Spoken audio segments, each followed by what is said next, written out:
Hello, hello, hello, and good morning. Welcome to this week's show all around marketing, branding, and getting the sale. And our topic today is using behavioral science to get more sales. So I'm very excited to dive into this one. And good morning, Chris O. Welcome. And good morning, Mohammed. Great to see you here as well. Do please comment hashtag live if you're watching live. If you're watching on the replay, that's good too.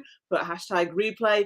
And do know as well, if you have any questions, do comment on the stream, even if it's after the live, and we will come back and help you out as well. So, right, before we dive into our topics today, let's do some quick introductions. So let's start with you, Jess. What do you want people who don't know you yet to know? Morning, morning everyone. So what do? Well, I make sure brands get noticed and take control over the marketing. I do that through taking them through my 6-step brand loyalty process. If the 6 steps intrigue you, want to know more about them, please just drop me a message. I'll send you a link to a short video where I show you exactly how I help my clients get noticed and bring in more money to the business so they can grow. Fantastic. Thank you, Jess. And Stephen, over to you. Good morning, everybody. My name's Stephen Lerman from Chameleon BDS. So if you are looking to get in front of customers, but need to make those new appointments, but don't have the resource, don't like picking up the phone, or just don't want to, then you can call me. Me and my team will make those appointments for you, do all the cold calling, prospecting, update your CRM, and send out all the emails as well. Thank you. Fabulous. Thank you, Stephen. And if you haven't met me yet, my name is Una Doyle. I'm a business strategist and coach. My company is called Creative Flow, and I can help any established business to find at least an extra 50K in only 50 minutes. If you want to know how, comment below or send me a DM, and I'll happily send you a video that sets out how I'm able to do that and how you can do that too. All right, let's talk about today. So first off, behavioral science. What even is behavioral science? Jess, can you answer this question for us? Yeah, I can answer this question, and I've got plenty to talk about as well, so you might have to buzz me out or shut me up when we get to the end of it. But yeah, behavioural science. So behavioural science is all about understanding the behaviour of people, I suppose. What triggers our behaviour, what triggers our actions. And behavioural science then helps us influence that behaviour. For this scenario, through your marketing and things like that, to help your products or your service stand out. Now, before we do carry on, I do want to say, when we say influence your consumers, we're not forcing anyone to do anything they don't want to do. And the word influence, as we're speaking about today, does not mean that. We're talking about standing out, being seen so you can be chosen. We're all in business for a reason, is to give value and serve. So whether we have a product or a service, we know it can change the lives of our audience and our consumers. But we have to challenge to jump ahead and stand out from the crowd, because there's so much going on. So when we're talking about it today, we're going to talk about how you can do that, how you can use behavioural science to get noticed, so then you can tell the world about your products or service and show them the value that they're going to get from it. So yeah, that's what we're going to be focusing on. Fantastic. Yeah. And we want to know your questions, so pop them in the chat so we can answer them while we are live as well. It's interesting what you were saying about influence. I think sometimes people, particularly nice people, they're worried about how they're perceived. And, there definitely are people out there who use kind of very icky tactics, in terms of their marketing. So how do you make that distinction between using behavioral science and kind of being one of those icky marketers? I think the key thing is really understanding your audience, isn't it? And really knowing exactly what they want and what they need to get what they want. Because when we're doing that, when we know kind of what they want, what they need, and we're doing it all for the right reasons, then we're not doing it in a way where we're coming across in a bad light. So it's really all about understanding your consumers, understanding your audience, understanding their behaviors, what influences that to them, the surroundings, the people they surround themselves with, the habits and things. Just really understanding them, not guessing, not presuming, not, just assuming that they want something and throwing it at them, showing the benefits from that as well. I think, yeah, the other thing I would throw in there is intention. If you have got good intentions, then, if you're worried about that, the chances are you're not an icky marketer. You're not going to be trying to twist people's arms into doing something that they actually don't really want to do. Because really what it's about is tapping into who people are, their needs and their wants, as you said. And it's about serving them. And it's about helping to serve them better. And really, the best marketing, the best businesses, that is what they are looking to do. But we can do it better because how many people are out there that could really benefit from your product or service, but they don't know about you, or they don't know why they ought to buy from you or work with you because you're not using these strategies. Even going off that, if you're hearing like, oh, I wish I knew about what you did before, or wish I saw your product like years ago, or I wish I'd spoken to you before I did X, Y, and Z. They're the clear signs that using behavioural science can help you get noticed. Or the worst one, I wish I'd known about you before I bought from your competitor and got a bad result. That's really frustrating. Yeah, because then you're going through a whole different hurdle, aren't you, of like building that trust again and kind of, Absolutely. building their confidence as well in the service and things like that. Yeah, absolutely. So what so how can we use behavioral science then to get more sales? What would be your first tip, Jess? So what I want to do is I want to introduce a behaviour time, and then introduce a way that you can influence that behaviour and use that behaviour as an advantage. So I have 6 to hand, so I'll try and get through them all, but we'll do one by one and just see where we get. So Okay. The first one that I want to talk about is a behaviour that we all do. We all like to do. We all like to compare. So we all like to compare things, whether it's something that we're buying, seeing, looking at. It's in our nature to do that. So when there's nothing really obvious to compare from, that's when we resort to comparing on price. So we've spoken about this in other lives as well. So if this is something you want to hear more about, just wave in the comments or something and we'll send you a link to a previous one. But yes, we like to compare. So when we don't give our consumers a reason or something obvious to compare, our consumers will automatically compare on price. And that doesn't do us any good. So in our marketing, in our message, we need to show a comparison through the benefits that they're getting and the impacts that they're getting from going, having your product or service. So showing a scenario of life before and after, storytelling that. Duracell is a good example of a product, a product company doing this, of showing, life with an ordinary battery to life with a Duracell battery. It lasts longer and the impacts that gives them.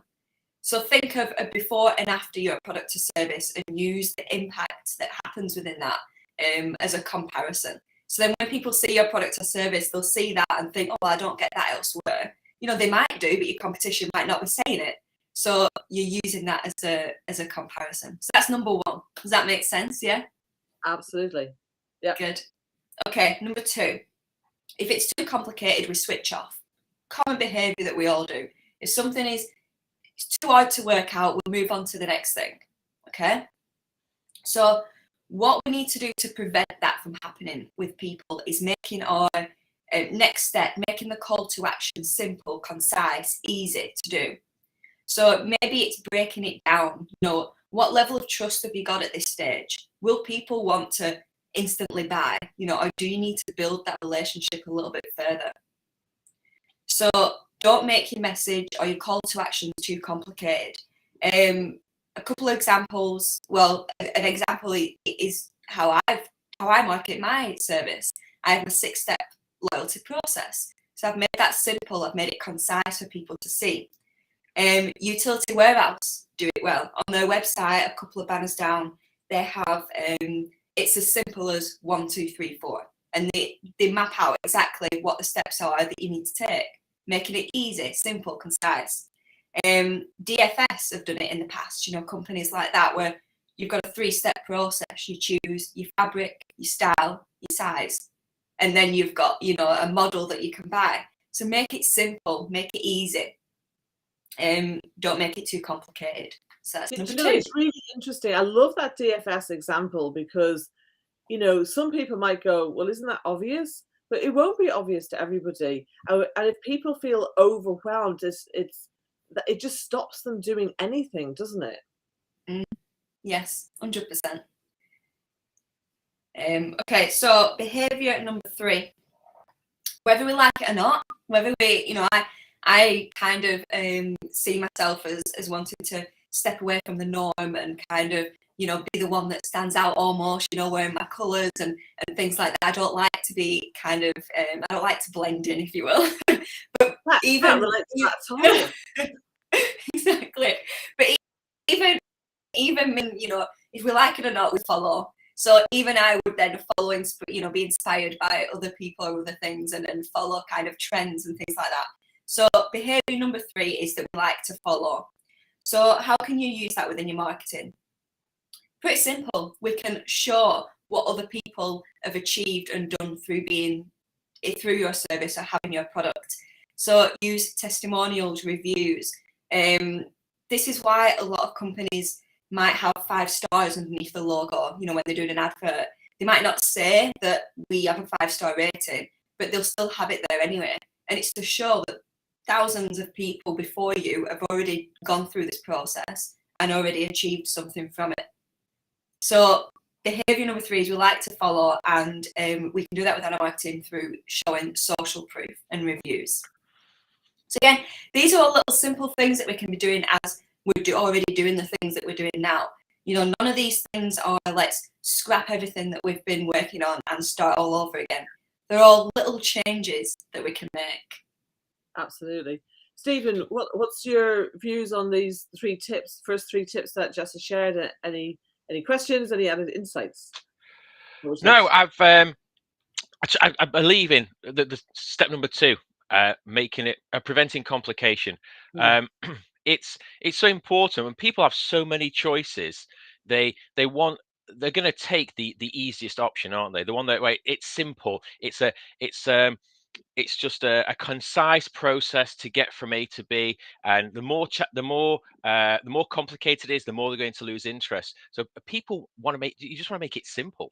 So I you know, step number 2 for me is great. You know, make it as easy as possible. You know, there's too many other complicated things in life. Yeah. So we just need to. We have decision fatigue, don't we? Beg your pardon. Go on. Yeah, and also it's true with regards to comparing. If you've only got one option, then people are going to compare on price. But if you've got more than one option and you're looking at the features and benefits of something, a product or a service, they're more likely going to stay with you rather than if you only show them one option, they're going to go somewhere else because they've got nothing else to compare it to. So if you give them reasons to stay with you because you've got more than one product or more than one service, and you know you can sway people's minds by giving them much more information on one particular product or one particular service, because you know you want them to choose that one anyway, rather than just only having one option, and then they're going to go, I've got nothing else to compare it to, so it's just price, so I'm going to go somewhere else anyway. I think there's definitely some people that just want, here's our recommended solution. Other people like to have a choice, and maybe that's a different kind of behavior.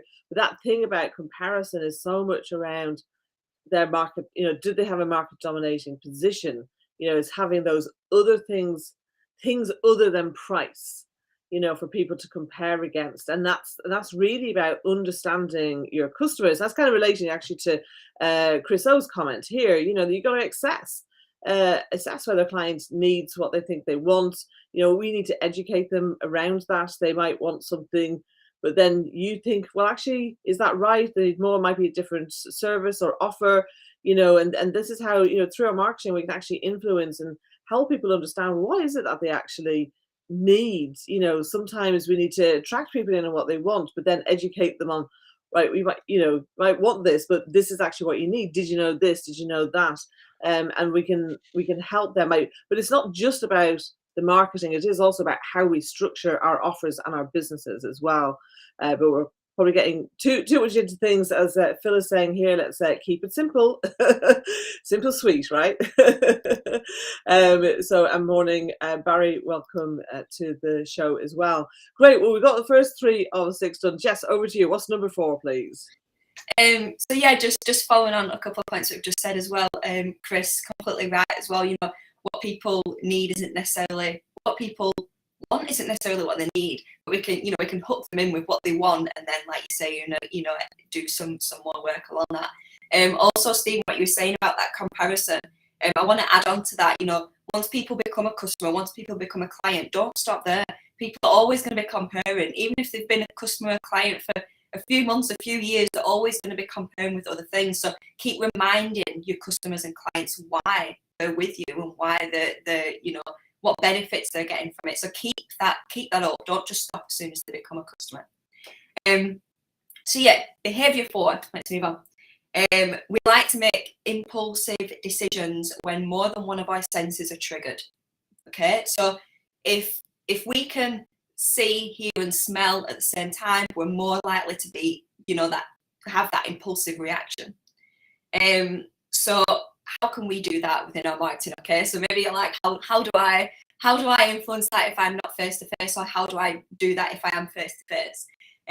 So a few examples. Some face to face examples you've got when people are selling houses. Have you seen that some people will have freshly baked cookies on the window, or freshly baked pie or something on the window, and attracting people in, and as they're walking around, they're smelling all this like home cooked goodies. Again, just making you stand out and making people think of things a little bit differently. Another one is supermarkets. So even when you have your taster stands, or they've actually been known in the past to put out a smell of like freshly baked bread. And even in Asda now, you can get the pizzas, can't you, in the back, and they're cooking them there and then, and the chickens, they're cooking them. And if you're walking past them smelling that and seeing them, you're probably more likely to pick up a pizza, for tea that week or that night. So try and trigger more than one sense, and not just smells. I have a couple more examples to help when people are like, how can I give someone a scent when I'm not near them? But ice cream vans do it really well, don't they? When you hear the ice cream van noise coming down the road, and you think, oh my god, yeah, mouth watering, I need an ice cream. That's just a noise. Another one, McDonald's have got that whistle, haven't they, in their marketing? So they've been using that, over and over again for years, and that's helped us now recognise McDonald's just from that whistle. We might hear that whistle and go, oh yeah, I could do with with a chicken burger or a Big Mac or something. So don't just think of smells. How can you use sound as well to trigger any decision making? Okay, so behaviour number 4. Let's move on to number 5. Yeah. Yeah, I'd like to just add another one onto that. So we talked about the smells now, but I think online, I think words can be really powerful to actually paint a picture as well. So, so you can have sounds in that through videos. I think a lot of the time, people kind of actively want to turn their sound on, but when they're presented with a page, like, when we're online, then the words are what's going to jump out. Images as well, obviously. That's stimulating those senses. But I think it's that thing about triggering imagination. So I will literally often say, imagine this, and then describe a scenario, and or ask questions that's going to get them thinking about imagine what would your world be like if this is where copywriters can come in and say, yeah, this is a good phrase, or that's a good phrase. I think that can be helpful as well. Jump in real quick. Also, isn't language important? The language that you're using, if you're trying to describe a product, so let's say if you're selling wine, people are going to be more inclined to buy, aren't they, if it's in a nice glass and it's being sold or demonstrated by a sommelier, rather than if it's just some geezer pouring a bottle of wine into a mug of tea and sitting into a mug and then sitting in front of the TV. It's all about how people perceive something and the language that's used to entice them. Yeah, I love that. And even that quote about Phil saying with anticipation, getting excited, it's that enticement, doesn't it? And I think you made a good point with how the bottle was, even feeling, when I do my business cards, I make sure that the, good quality paper, maybe a bit thick, there's something about them. So when people take my business card, they don't just take it and go, oh, thanks. 9 times out of 10, they take it and go, oh, this is a nice business card, isn't it? And they look it up and down and then put it somewhere else in the pit or something. So I'm triggering another response. Another way that I'm doing it as well is when I'm having face-to-face workshops, having little bits of music on in the background when people arrive, having, the tea and coffee there and maybe some pastries or something there to help with that imagination, help with that kind of just feeling at ease and just getting involved in the situation. What's your dress? I'm going to come round for coffee and pastries. Yeah, maybe we'll do an in-person live, right, all together. Sat on a couch. Yeah, watch us eat pastries. Yeah, you keep talking. I'm stuffing my face. So yeah, Chris, great point in having the the guidelines and the colours, imagery, words, logos, sounds, sensations, all there, so you can use, and anyone can use them as well. Anyone can go off this. It's not just you knowing this information, you implementing it. But a good point of not only guidelines having your colours, the size of your logo and fonts, but what sounds and senses are you going to trigger as well? What words, what phrases are you going to use? All this sort of stuff, bringing it all together. So yeah, great point. So yeah, I haven't moved on to number 5 yet, as we got distracted. So number 5, we like to use subconscious cues, or we do use subconscious cues without even realizing it, because it's all in our subconscious. So recently I did a video on my feed about this. So if you've seen this, bear with me, you've already heard this example, but I'll go ahead and say it again. Say you're doing your food shop and you're in the supermarket and you're walking down the aisle. Let me know if I've said this on a live as well, because I've said it quite a few times recently and I can't remember where I've said it. So you're walking down the aisle, you're looking at orange juice because you need orange juice. You pick up an orange juice, you look at it and go, yeah, it's my price, got actual oranges in it, I'll put it in my basket. Our conscious mind has made that decision based on the ingredients, the price, and just, yeah, that's what I want. But subconsciously, that brand has done something to make us reach for that product in the first place. So whether it's been something as simple as the design, that's triggered some subconscious cues through the colours and the layout and the language on there, whether they've done a TV advert that has been on in the background in between Coronation Street a couple of nights ago, and subconsciously your brain has subconsciously connected them and you've gone to reach for it. Or maybe your mum bought that brand, so whenever you were a kid, you opened the fridge, that brand was in there. So subconsciously there's that sentimental value towards it. So using subconscious cues to stick in long-term memories. That's the whole point of subconscious, cues. To get in there, we need to make sure our brand is sticking in people's long-term memory. So I've actually done an article about this maybe a year or two ago, about the difference between long-term memory and short-term memory, and how you can get into people's long-term memory by doing simple things. So I'll share that in the comments as well after the live. But yeah, so number 5 is getting into them subconscious cues and using them in your marketing. Number 6, let me move on to the last one, and then we'll kind of discuss them through. So we, as human beings, as consumers, we like to, we value effort. So we value the effort that's gone into things. So just in these behaviours are just in general as well. What we're talking about today is how you do them within your marketing. So what you can do is show the effort behind your product or service. What's gone into making that? So, some good examples, you've got Hotel Chocolat, haven't you? They talk about the whole journey of the cocoa bean, how it, gets made into chocolate, how then it goes through the, the tasting process, the factory, gets in the packaging, and then it's in the store, and then it's on your lap. They show that journey, and we value that. We go, wow, look at all this effort that's gone into it. It's a high value product. B&Q do it really well in the sense of, you know, their brand colour is orange, isn't it? So when you walk in B&Q, all their staff have orange aprons on. So you walk in and see the amount of people stand out to you, and it might not be more people in B&Q than there probably is in, I don't know, Carpet World or whatever next door. But because they're wearing these bright orange aprons, you're spotting them more and they're sticking out to you. So when you walk in, you think, oh, wow, you know, look at all this staff here, look at all these experts here helping people. You know, all the effort that goes into making sure that B&Q is running. We might not necessarily walk it in thinking that word for word, but subconsciously that is going through our mind. So show the effort that's gone into your product or service. Another quick example, Simba Mattress did an advert not too long ago, didn't they, where they showed the rigorous testing that these mattresses go through. And, you know, again, it's all marketing, you know, you're not shown exactly behind the scenes in the factories, but they've just put that little bit of effort behind it, showing the journey.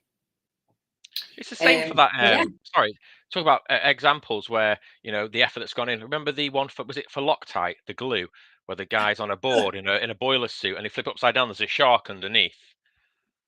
No, I've not seen that. Do you remember that, Una? Yeah, Jess is too young. Oh, sorry, Jess. Yeah. Oh, Jess, I thought you were older than me. Anyway, so this guy was on a board and they glued a boiler suit to a board, and then he put him in it, and they flipped upside down, and there was a shark infested water underneath, and it was that strong, you know. So it's like you say, it's like the effort that's put in to show how, you know, how good this product is, and you immediately want to look for that glue. I don't look for any other glue apart from Loctite whenever I go, because, you know, everything else is going to be inferior. Yeah, the effort they've gone through to prove that. Yeah, definitely. I'm going to look at that. Another suggestion there. Right, Jess, you need to say this, what Phil's put up now on the screen. You need to say that. With your best German accent. Vorsprung durch Technik. I'm going to do that again. That's Audi, isn't it? That's the tagline for Audi. Yeah, absolutely. It's interesting, isn't it? Because there's social proof, you know, in terms of, well, other people are buying this too. There's the proof of something working, and then there's the effort that goes into that something working. And it's interesting, actually, I get, you know, talking about, you know, like in the coaching market, you'll quite often see people saying, I spent X years and X amount of pounds to get to this solution, and now, you know, and the same with me. You know, like I've invested, I think at this point it must be about 80,000 pounds in my development and learning, and, you know, I've been coaching almost, well, yeah, I think actually now it is 19 years. I can't believe it. Oh, wow. I know next year is going to be 2 decades I'll have been coaching in some form or another. So you know, so I think that I think when that's positioned as effort, you know, to help the person, I think rather than we were established in 1983, it's like kind of, okay, so why, you know, you know, like now there's I think there's odd occasions where that might be very persuasive. Like if you're in a market where people are known to be fly by night, like say, I don't know, Windows or something, then actually if you've been around longer than your guarantees, that's a good sign. Yeah, but most of the time people don't care, do they? So we have to be focused on, well, what is it that people care about? What is it that's actually going to move things for them? Jess, I've got. I think as well, always being I think as well, always being conscious of the journey that your consumers are going in, and that buying process, because, you know, throwing at them that, you know, that maybe, I don't know, throwing at how long you've been in business or anything like right at the beginning of the process probably isn't emotional enough or unique enough to stand out. But it's probably something that 2, 3, 4 touch points later can, you know, even if they're still in your marketing, you know, kind of world, they've not actually moved into a sale yet. But just being conscious of them touch points and that journey, and you know, and what to tell people at what stage, because that's something else. If we know that journey that our consumers are taking on, we can influence different mindsets at different times. Because something that I do as well with my clients is we look at possible rejections throughout the journey.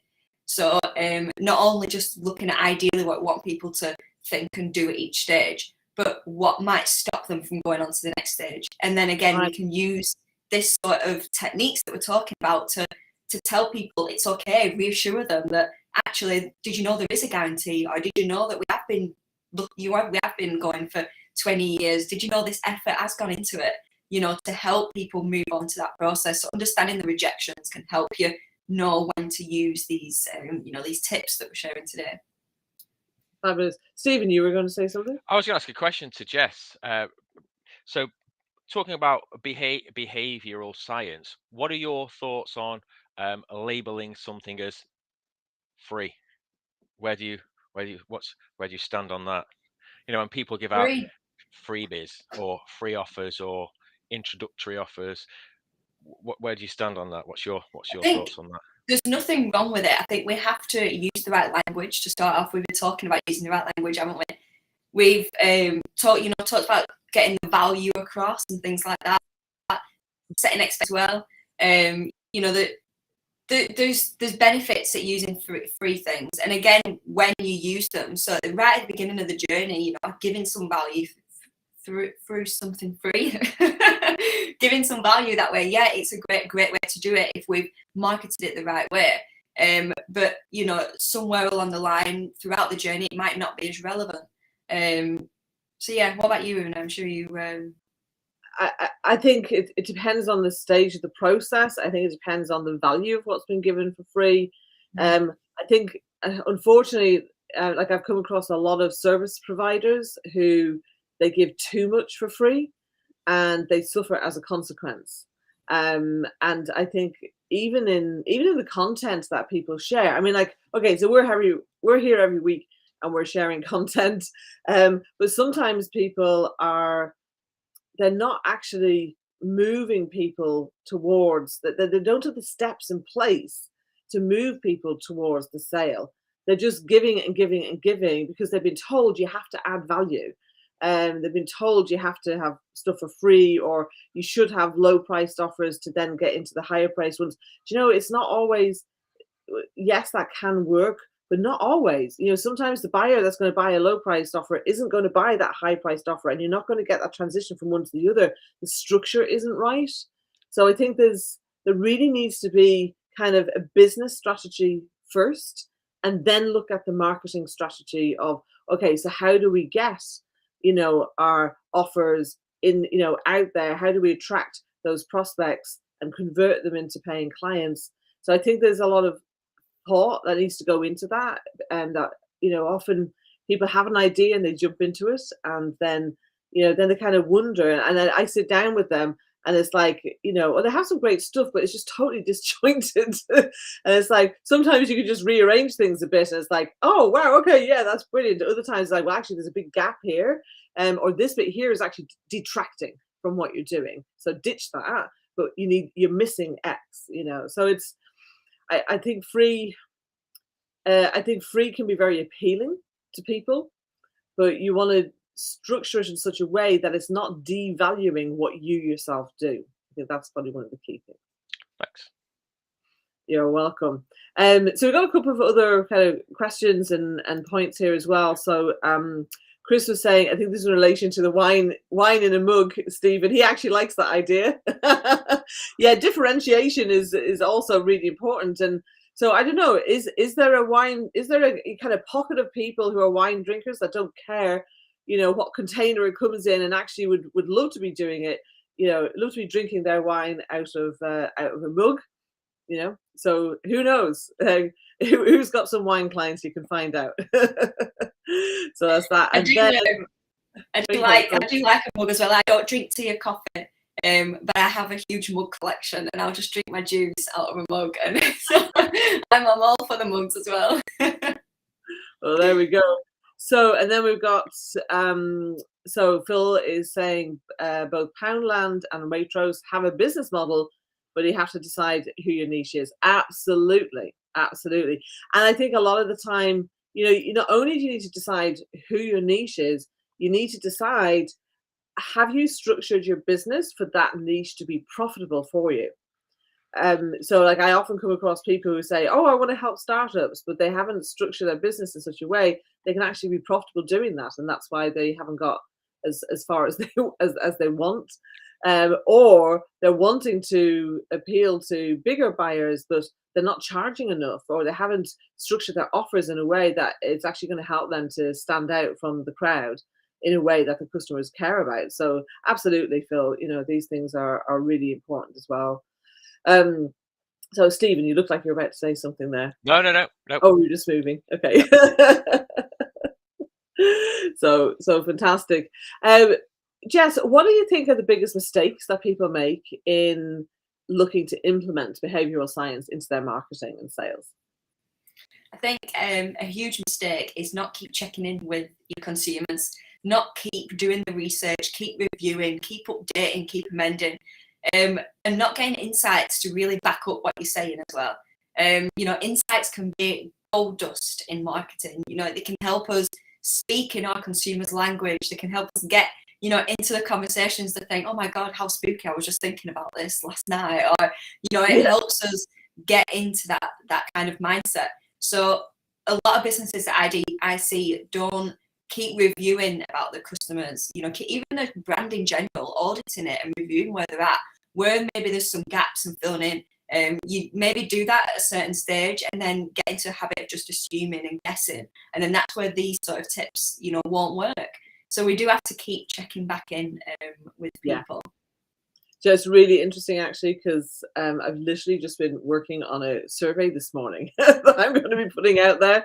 And it's true, I think we need to understand that, the world is not a static place. The landscape is constantly changing. Our competitors are changing.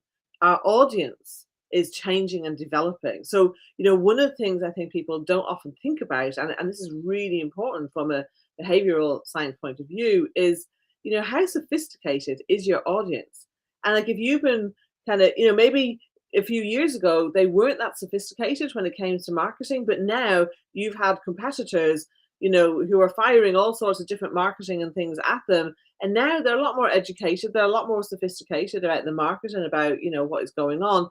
And so you can't market to them in the same way. You have to change that. So I think really kind of getting to understand that, I think is critical.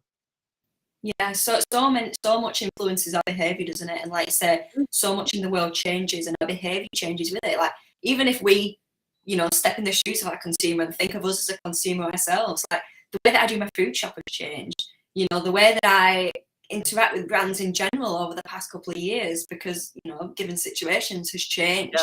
So reminding yourself, as a consumer as well, how have your buying habits changed? How have your behaviours changed?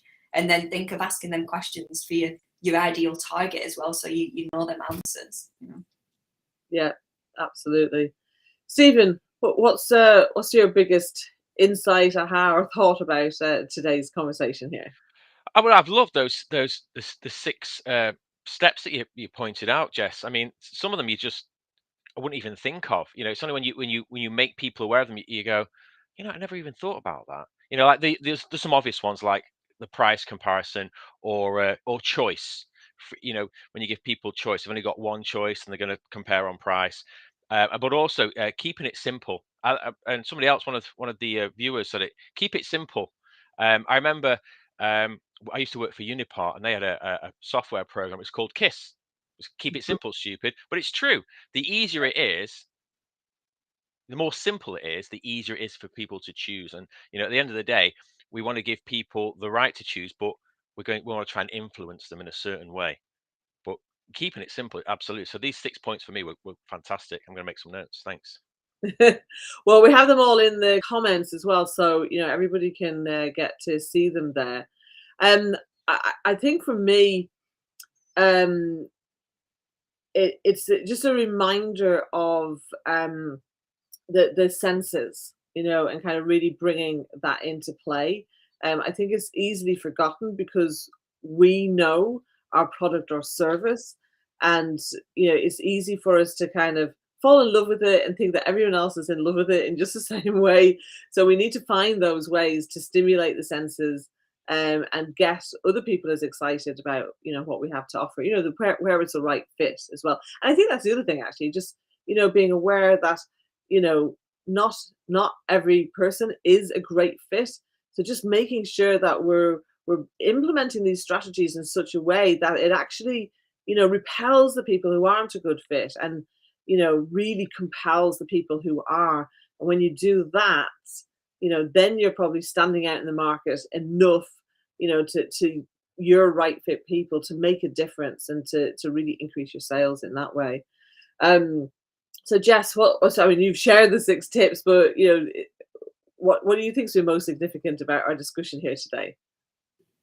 I think, like you said, just keep checking in with it. You know, even if we write these tips down somewhere and, you know, every couple of months or whatever, we look back at them and kind of review them, just keep checking in with things that we've learned, things that we've seen, you know, and fall out of the trap of our own habits, you know, our own behaviours and our own habits, you know, preventing us from getting in front of the consumers. And I think you mentioned it in the session as well, you know, where there's no point us, you know, as business owners doing all this work, showing people the value that they can get, and then, you know, we've either made our offer too complicated, or we've, I don't know, looking down now, we've not shown that other people have done it as well. We've not shown that social proof. We've not done X, Y, and Z. And you've made people ready to buy, but then just handed them over to your competition, haven't you? So yeah, keeping up with that at each stage of the journey. But no, I've loved it. I love talking about anything like this as well. I think if anyone has any questions, yeah, I'd like to thank everyone for interacting as well. It really makes it more interesting when we have this. Chris got another comment here. Being able to find information easily with little time and effort helps too. Once trust is built, I mean, and trust is everything, right? People will recommend to people who trust them. If you actually give useful advice, people will ask for your help. Very, very true. So Phil is saying, loves the idea of putting 5 stars next to your brand as a subtle suggestion that you are excellent. Yeah, I mean, hopefully you are excellent. Not you, Phil. The people who are looking, who are doing this.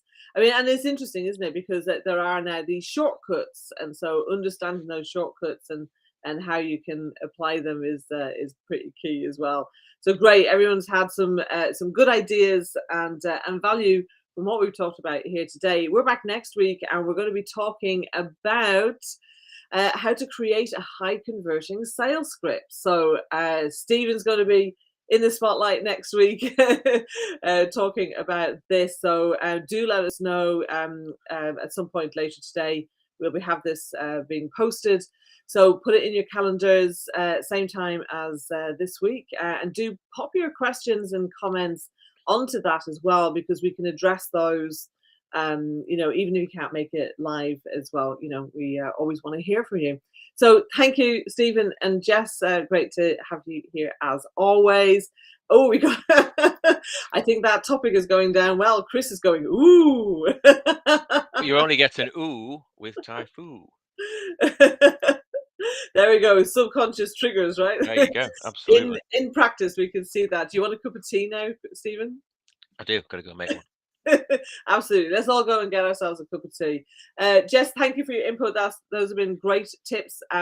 Make sure that you put these into play in your own businesses, in your own marketing. And if you have a topic that you would like us to cover, then do please let us know. Either put it in the comments or DM me or Stephen or Jess, whoever you happen to know. And we would love to hear from you. We're always happy for suggestions. We have got plans for, I think, the next few months, but you know, maybe we can make something a little bit more specific, or you know, stick another little topic in there as well. That would be great. So Chris is saying tea time in my wine mug. I've started something now, you see. Absolutely. Who knows? There could be a whole new business started just from a jokey comment. That's how it happens sometimes, isn't it? Absolutely. Brilliant. All right. Well, let's crack on. Have a fantastic day and week, everyone. We'll be back here at the same time next week. Bye for now. Take care. Bye-bye.